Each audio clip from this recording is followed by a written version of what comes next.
Wedding Bells Ahead by Arleta Richardson. Chapter 12. Len has an offer. By the second week of November, we were deep in preparation for the centennial pageant. We divided the program into 4 25-year segments, and the older students were writing the narrative. My grandma started school in 1816, and George's grandpa started in 1817, Joel Gage announced. Does anyone have folks that were here in the first quarter? There were none, so George and Joel took charge of that generation. In addition to school happenings, they were to find any important things that occurred in the country's history during those years. The other students divided up the periods left. Edward was delighted to be assigned 1842 to 1866. Good, he crowed. We get the war between the states. That's the most exciting thing that's happened in the last 100 years. I hope there's another war when I'm old enough to be in it. There's a war in our house every day with you around, Hannah sniffed. You never wait for the government to declare one. Edward started to retort. Don't start one here, I warned. We haven't a minute longer than we need to finish this program. The next morning, Joel appeared with a package wrapped in brown paper and tied with string. I could hear the others trying to find out what it contained. You'll see when school starts, he told them. Miss O'Dell has to open it. Is it a present for her? Carrie asked. Nope. It won't do you any good to guess because I won't tell you. He put the package on my desk. You'll like it. It's for our program, he whispered, then rushed out to play. I eyed the bundle, thinking about the surprises I'd already had this year. I hoped that this one would have no unpleasant consequences. The children waited impatiently for opening exercises to be completed. When the pledge to the flag was over and everyone was seated, I picked up the package. Are we ready to open it, Joel? I asked. He bobbed his head eagerly. My grandma sent them for our program, he said. They're almost as old as she is. Inside I found 2 ancient schoolbooks. One, a reader, and the other, a volume of history. She used those in school, Joel informed us. She found them in her trunk. You have to read what they say inside. I opened the history book and read the poem inscribed on the cover page.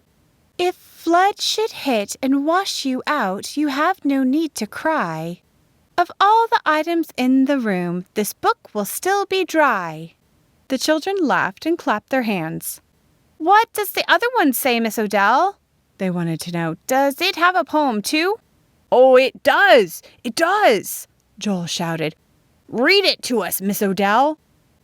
When you knock on heaven's gate and they open up the same, when you ask St. Peter there to let you in, he will shake his head in sorrow and remind you of your sin, for you've kept a book that clearly bears my name. We'll take especially good care of these, Joel, I said when the children were quiet again. Tell your grandmother how much we appreciate them. If anyone else wants to bring something for a display table, it will be a fine addition to the program. The children are having a good time collecting all the information, I told Augusta that evening. And I'm delighted with the extra work they do in math and history and writing. They're learning without even knowing it. Some of them may be surprised by what they learn, Augusta chuckled. I remember that Paul Alexander, Edward's pa, was pretty fond of Amelia Matthews when he was a youngster. So that's where the Valentine in the cornerstone came from, I laughed. Does Edward's mother know about it? Oh, yes, Augusta replied. She and Amelia were good friends.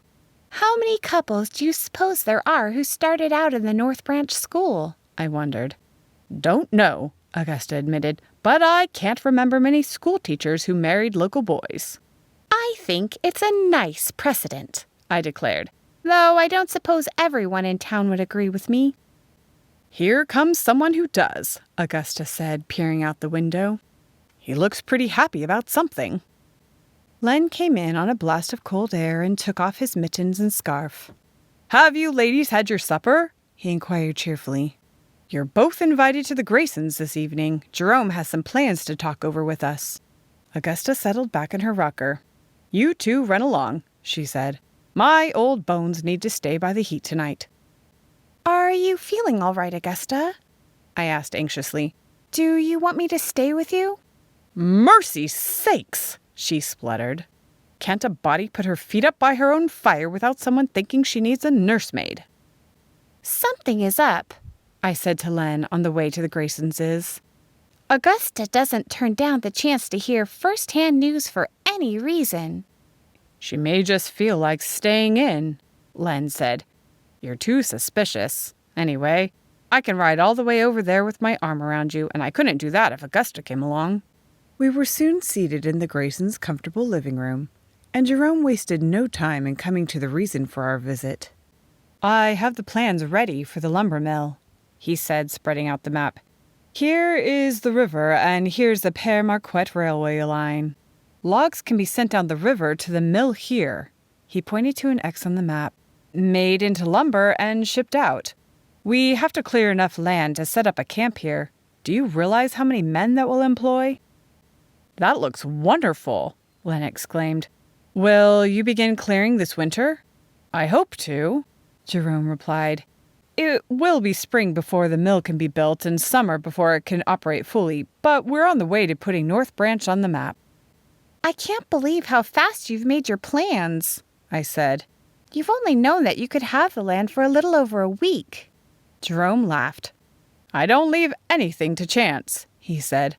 I started preparing for that property the moment I saw it. Then fate played right into my hand. Len spoke up. Nothing happens just by chance. We believe in a God who directs our paths. You keep on believing that if it makes you feel better, Jerome replied. But I didn't ask you out here to just show you a map and tell you about the mill. I have an offer to make, and you and Mabel should hear it together because it will affect both of you. Sounds pretty serious, Len said. Jerome nodded. It is. I've come to respect you a great deal in the 2 months I've been here, Len. I want to ask you to go into partnership with me. Len looked startled. But I haven't any money to invest in a business, he protested. I own a portion of my father's land and haven't enough money to put a house on it. Where would I get funds like that? Jerome shook his head.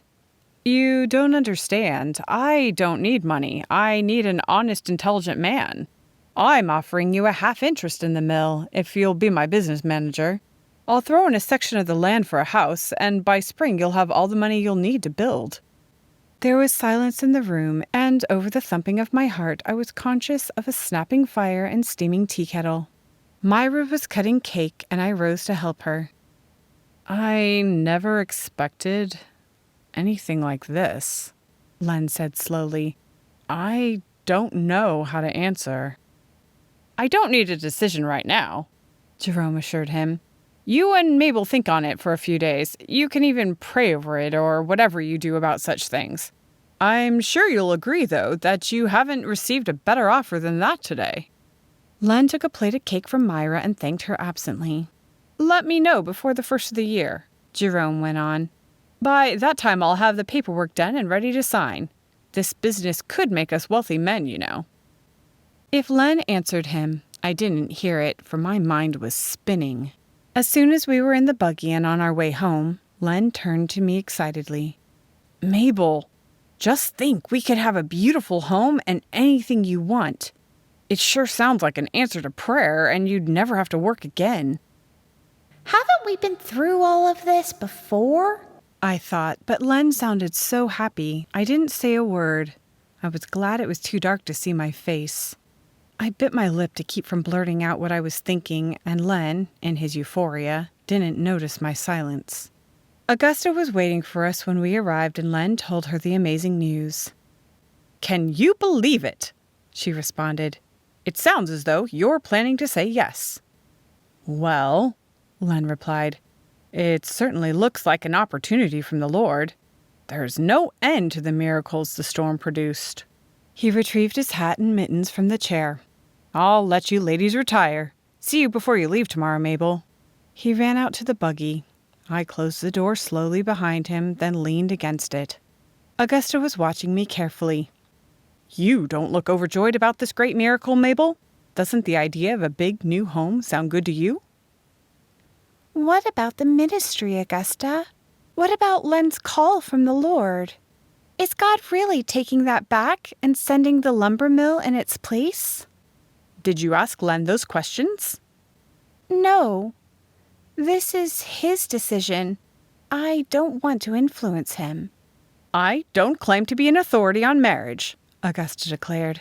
But if anyone should be allowed to influence a man, it's his wife. And that's what you're planning to be. I went to bed and thought for a long time, not just about Augusta's words, but about something Jerome had said a week earlier. People tend to temper their ideals when large amounts of money are involved.